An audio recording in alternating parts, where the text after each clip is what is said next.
Ladies and gentlemen, tonight we have a very special guest, the Hollywood actors coach, Ivana Chubbuck. Ivana, so glad to see you. So glad to be here.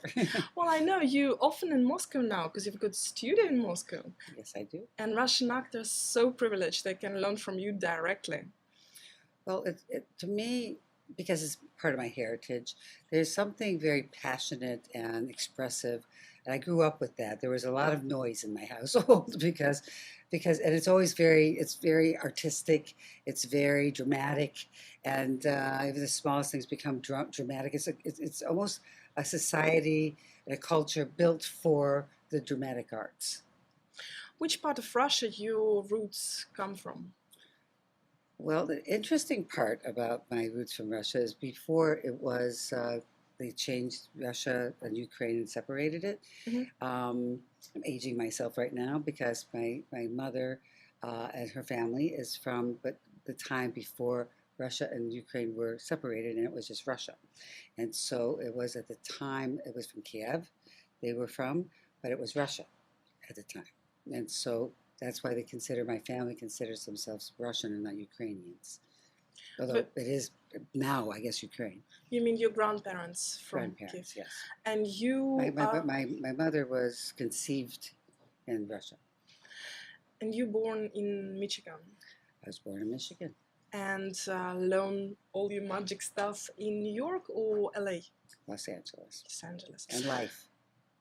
In life. Life. Life is Life. the best teacher. The best teacher, because when bad things happen, and like life does, and all the tragedy and insecurities and traumas and fears that happen just generally out of life, I had to find a way that I could use it in the arts as a way to overcome and win with it instead of self-destruct with it, because I was on a bad path because of all the drama and hurt and pain that I grew up with.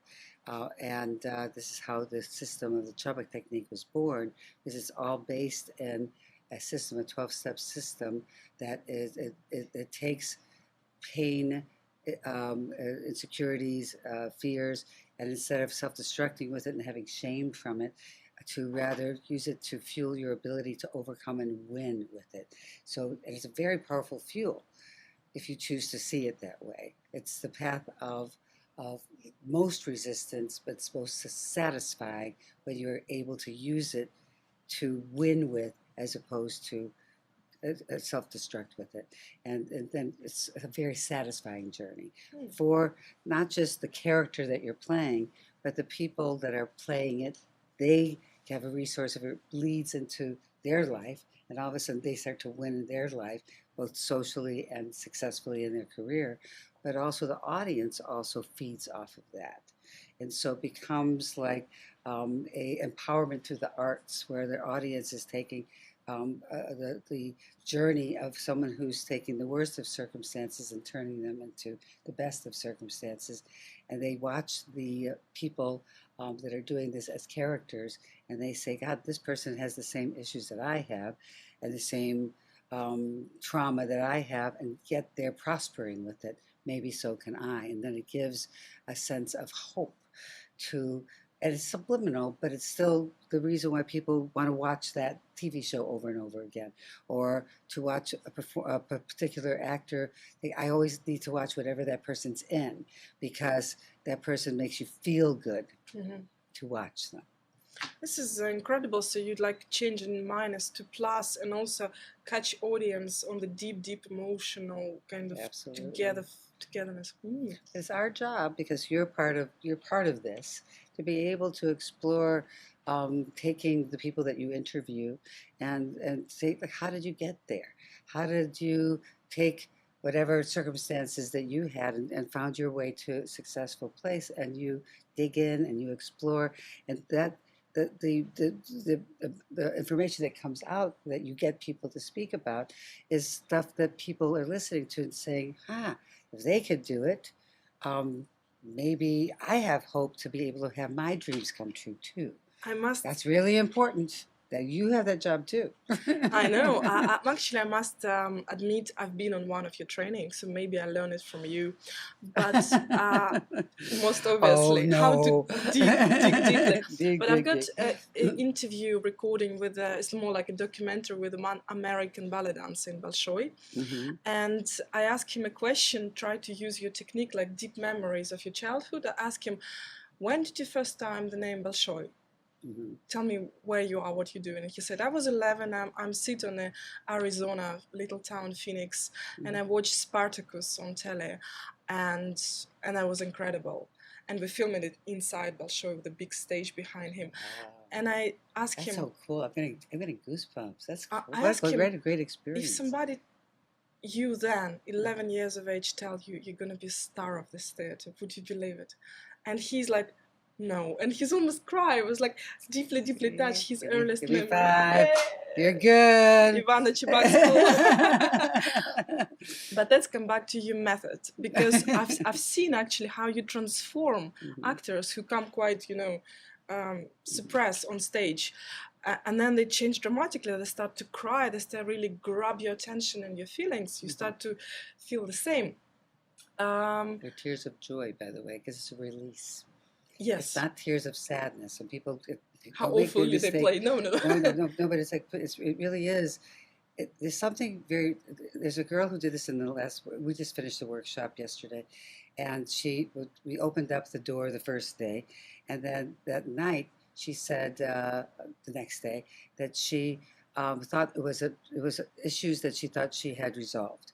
She realized, because she started to cry and cry and cry, and all these things came up that she started to release. And then she used it in the work, and she was glowing afterwards, because it was not only was she releasing it in the arts, because you're creating a beautiful picture with your paint, but she also was feeling that she was becoming powerful by it, because people were responding and connecting to her, going, your pain is my pain is your pain. And that's how people fall in love, commonality of pain. And so she created a love story between her and the audience, and that feels good. So she was literally lighter than she was the day before, glowing and feeling so good about herself.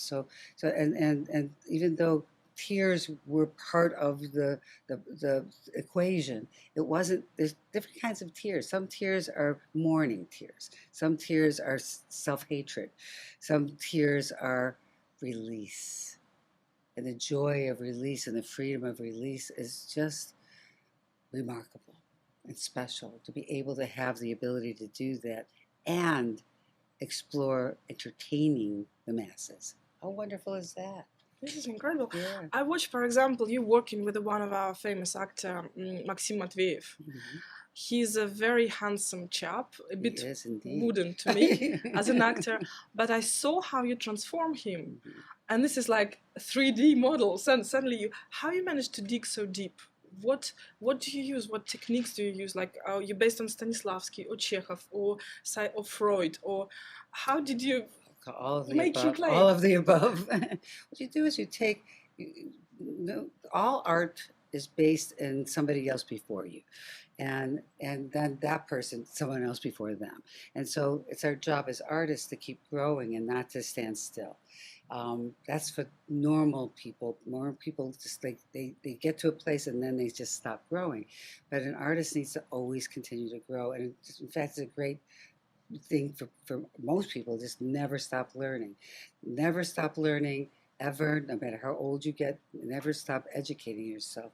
The idea is, Chekhov? Yes, indeed. He's amazing. He created a satire out of culture. And so he found the humor in the drama of the culture that he grew up in. He's one of my favorite authors. And I've learned a lot from, always find the comedy and drama that I learned from Chekhov. Stanislavski, I found to not be afraid of the things that are your darkness, a part of who you are, because that's the things you need to embrace as what makes you unique and special. Freud, the psychology, the science of why we do the things we do, because we're trying to duplicate real people. We're not trying to play a person, we embody and become a character. How do we do that? The science of psychology, the understanding of why people do what they do, why the character does what they do, and then how that makes sense to our dynamic, which is the human equation and the human animal, which is the same everywhere in the world. The thing that makes culture is we all have the same needs. All people all over the world have the same needs. I've done workshops everywhere, in every culture. Everybody has the same issues, the same insecurities, the same fears, the same abandonment issues, the same problems with their mates, the same everything. But what makes culture is how we negotiate our needs, our common needs, given the weather, given agriculture, given all the things that come at you, that creates religion, that creates the culture of creating survival, which I learned from anthropology, because what I studied was cultural anthropology, which I used from there, psychology, which the father of psychology is Freud, but there's many, many, many versions of different ways of thinking, and I try to explore many of them, as well as behavioral science, which is the science of behavior. So basically, my technique is based in the sciences of being a real human being. And it's really fascinating. That's what's so cool about it. And what you're learning by digging in I love that Bolshoi story, because that their experience is not only you're digging into them, but they're enjoying your communication. So he was almost crying because he was going back to being the child and saying, "I'm really happy with what I've got accomplished." All I need for the camera is just emotion, because he's very polite and kind of closed person. But you did it in seconds. Yes, I want emotion. I want, like, he realized what he achieved in life. But you did it. People want to go there. It's not you don't have to go like this. All you have to do is say, you know what? I'm going to give you the ability to explore the freedom of who you really are, and say, not only do you have the freedom to do it, but I'm going, yay you. Whatever you are, and all the things that make you neurotic and screwed up, all those things are the things that make you special. And then you go, oh yeah? That makes you feel good. And so then, and you can take all the bad things that happen to you and say, though, you wouldn't be who you are without those things happening. So, oh yeah? Okay. So then it starts to feel like all those things, instead of feeling depressed by it, you're going, I couldn't be the person that I am today in all its glory without those things having happened. But you're a real magician, and you're working with so many stars. Mm-hmm. I read it. I could not believe you're working with Brad Pitt, Sharon Stone, Charlize Theron, Beyonce, Jim Carrey, and many, many more. Mm-hmm. How you become a Hollywood actors coach? Well, I came to Hollywood to be an actor myself, Mm-hmm. and I found that I really liked teaching it better than I liked actually doing it. I like being the force behind the talent, as opposed to being in front of the camera or on stage myself.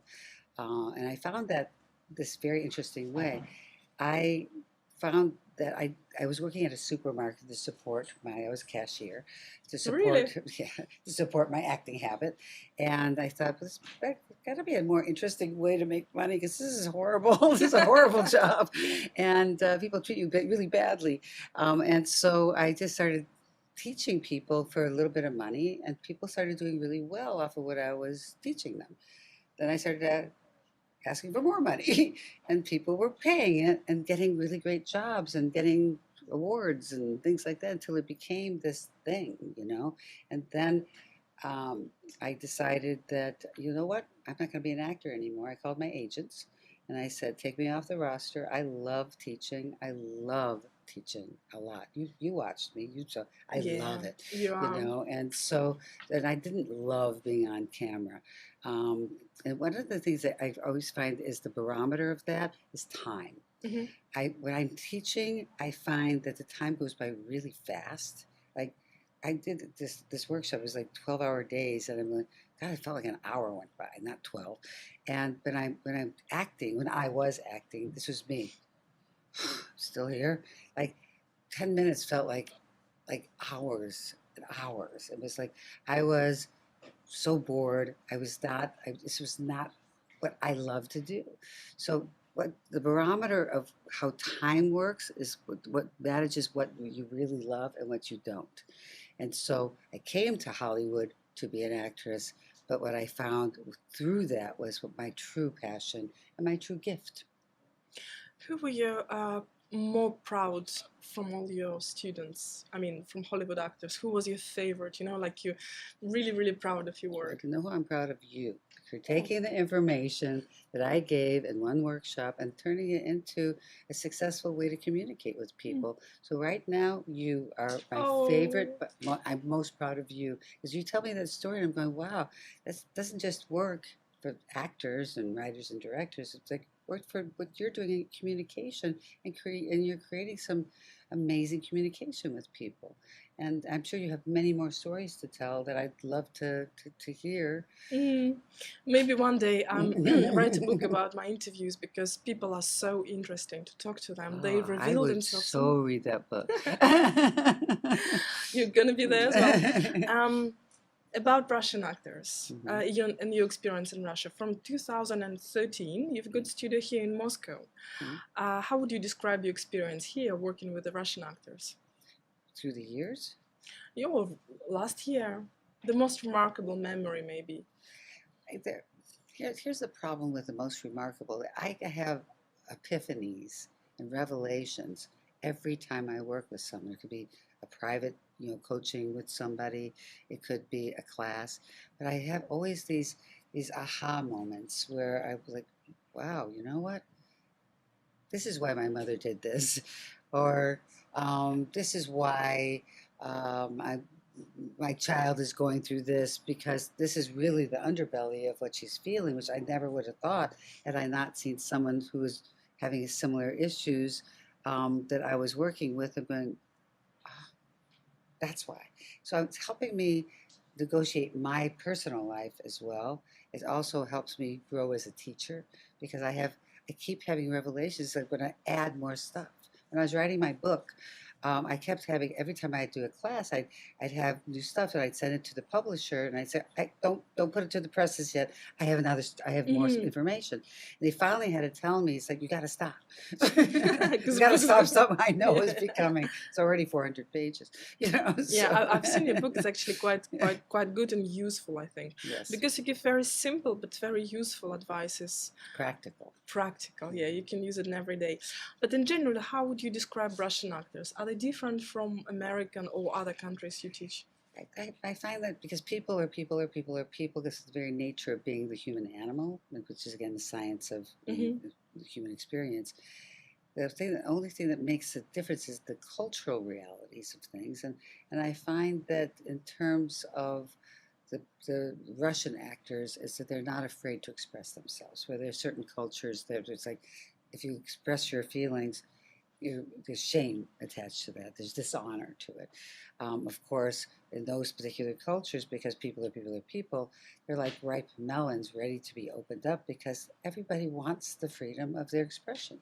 The beauty of the Russian actors is that they already have that permission to be expressive. Stanislavski school forever. How often are you in Moscow, and when we going to expect you more with the classes?